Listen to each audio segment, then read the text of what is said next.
in the last 5 or 6 years, when I look at the Leafs, their identity was high skill. And then you bring in, regardless, whether it was Keefe or Berube, they could defend and they had good goaltending. Okay? So there was a couple. But 2-2 game, there was always somebody that was special that could dig it out. Mm-hmm. You know, whether it was the power play, it was a great shot by Matthews or Marner or Nylander or Tavares. Like, core four would dig him out or whatever. They don't have that anymore. Now, they still have pieces of that, but their identity, they're still trying to find it. So when you look at it and say, what is the identity of the group? It's supposed to be heavy, tight checking, and then you've got the skill pieces on top. They haven't established it. It's only 19 games. We'll call it only 20 after tonight. But that's one thing I think Brad Treliving's talking about is in past years, you kind of had that identity as this is what they were. And if they could get to it on that given night, good chance they were going to get 2 points. Mm-hmm. My concern with identity? My concern with that is for every other team in the league for the longest time, for as long as I've been doing this, you get to the 20-game mark and everyone in the NHL says, well, we're going to kind of know what we are after 20 games. Yeah. So we all of a sudden, and I do understand they have some bodies out, some important bodies. Yeah. Are we all of a sudden going to give these guys a hall pass and say, well, let's give them 10 more games? Yeah. How come everybody else kind of knows what the hell they are after 20 games? But because what? We talk about these guys, we're going to give them an extra 10?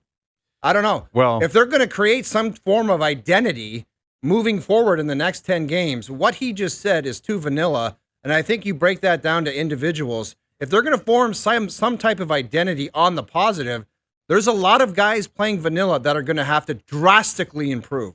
Drastically for us to change our opinions. What's your interpretation of changing the thought process of vanilla?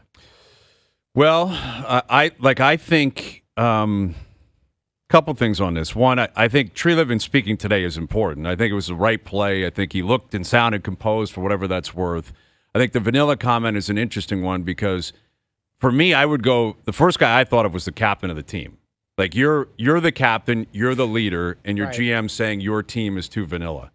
Like that would be something I think Matthews should take personally. Now, he's not playing right now. Right. And injuries are not an excuse for why they're in the position they're in. They are a reality of what they have to deal with as of tonight moving forward. Contributing factor. They're dealing with significant injuries.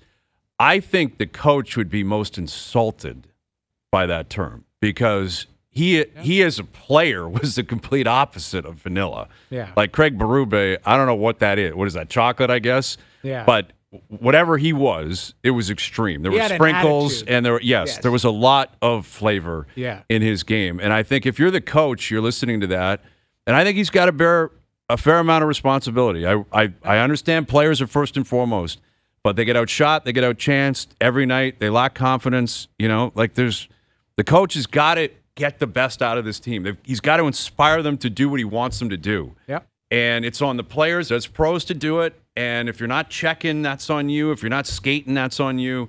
But this is a difficult job right now. Like, it's a tough job, but it is one that Berube has been in before. Yeah. Like, it was different context in St. Louis, but they were a mess when he took over. A mess.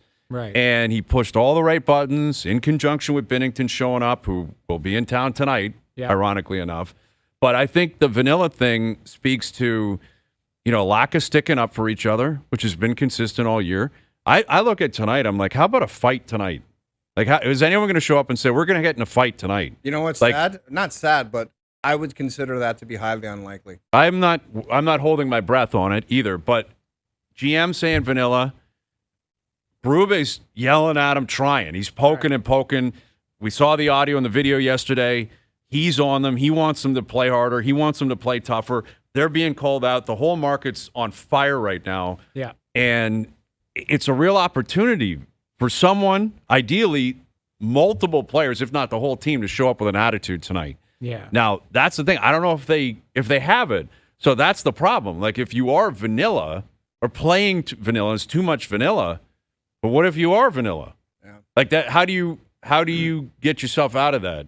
Yeah. And I think that's what a lot GM of them has to are. bear some of that responsibility too. It's his team. Yeah. Yeah. So, he's got We used to work with somebody in here that was an executive and then became an executive again, and he would describe it as just the guy.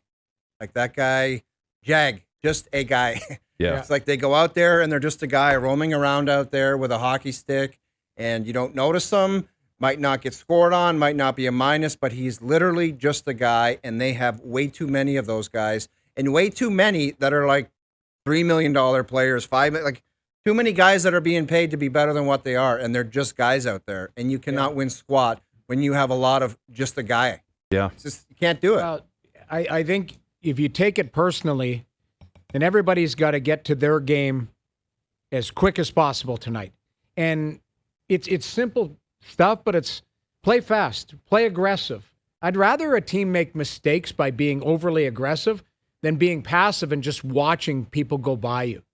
Like, play mean. If it means that you got to kill off a penalty here or there, like, let St. Louis know you're in one tonight. And now it's a fine line. We were talking about, like, I think Max Domi cares, but I think sometimes he wants to show in certain ways, and he'll take an untimely penalty. Mm-hmm. If you can drag somebody into it, if Max Domi gets an opportunity to run Robert Thomas tonight, do it, because he's one of their top players for St. Louis, and take a piece of him. Maybe there's a reaction and everybody jumps in, and a guy like Dakota Joshua, who's a big man. Lawrence is a big man. There's some big men. Like Bobby McMahon's not a small guy either. No, and like, Bobby's had a couple tilts and been in it some recently. Dust-ups. Like, it's not about like so much drop in the gloves as being there, being present, being aggressive. That's where I think that's where Craig Berube's probably going, give me some of that. Give me some aggressiveness, and we don't have to apologize for that. Now, he's playing against his former organization, too. Craig Berube knows the guys on the other side, too. And they're in one as well. They're St. in Louis one. can't defend. They can't get stops. It's basically carbon copy. They're Yes. looking at each other in the mirror right now. Now, who's going to break out? Each team has some game breakers. William Nylander, we talked about him yesterday. 88. He's had some great start. 26 points. Top 10 in points. He's doing great that way. But you're not expecting him to change the way he plays. But there is a factor where it's like, that's outside the box for William Nylander, which I would be fine with. And I would point to him and Morgan Riley as examples of that. The two longest standing Leafs who are playing tonight. Right. Because Mo's put up points this year. Yes. Like, he's got numbers.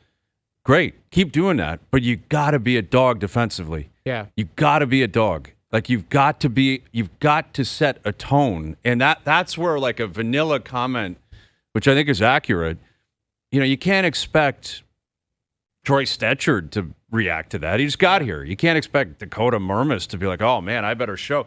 If it's not Riley, McCabe, Nylander, Tavares, I'd throw Knives in there, Domi in there. Like, your veteran kind of leaders who are playing tonight, they're the ones that have got to take that personally and change it and grind through it. I wouldn't ask for a tone setter. Like, when have you known, as much as we love Morgan Riley on this show, when have we ever seen him be a tone setter? You just got to go out there and have your best game. But that's what it is. You can't get beat, and you got to drive play offensively and do the things that you do best. Adam Foote has this rule. I go to it a lot. In big games, he would always say, pick the three things that you do well and go out there and do them and focus on them. Yeah. That's what you got to do. It's a drive great play point. offensively and don't get beat and don't stand out for the wrong reasons. Run the power play. Maybe those are your three things. Everyone's got to find the three things that they're good at and do them. And don't try to be some tone setter. Then you got guys taking stupid penalties, and they just don't have. They're not tone setters. That's not what they do. But they got to play a hell of a lot better.